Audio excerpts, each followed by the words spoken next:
ইসমাইল জবিউল্লাহ কোরবানি হয়ে যেত, তাহলে আমাদের সমাজের মধ্যে রসুন থাকতো, মানুষের মধ্যে অপরাধের প্রবণতা বাড়ে যেত।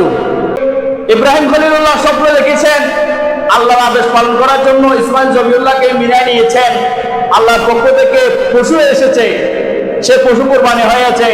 আজকে যদি ইসমাইল জবিউল্লাহর পরিবর্তে যদি পশুর পরিবর্তে যদি ইসমাইল জবিউল্লাহ কোরবানি হয়ে যেত, তাহলে আমাদের সমাজের মধ্যে রসুন থাকতো।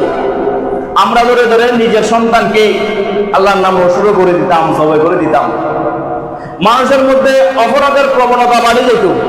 আমার আল্লাহ হিকমতি শিক্ষা দিয়েছেন কোরআনের মাধ্যমে, এই জীবনগুলোর মাধ্যমে, যে মানুষ হত্যা করা যাবে না।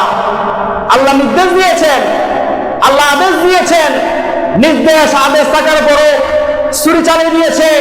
তারপর আল্লাহ ছুরিকে বলেছিল, এ ছুরি, আমার নবী হযরত ইসমাইল জবিউল্লাহ আমার জলের যাতে একটা পশম যাতে কাটানো হয়।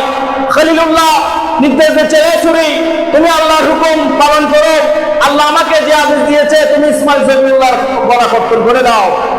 ছুরি মুখ দিয়ে বলছে, একদিকে আল্লাহর নির্দেশ জবে না করার জন্য, আরেকদিকে আল্লাহর খলিলের নির্দেশ জবে করে দেওয়ার জন্য আমি কি করব? ছুরি দাঁড় দিচ্ছে। রাগান্বিত হয়ে ইব্রাহিম খলিলুল্লাহ ছুরিকে ছুঁড়ে মেরেছিল, পাথরের উপর পড়েছে, পাথর দ্বিগুণিত হয়ে গেছে ছুরি দাঁড়ের কারণে।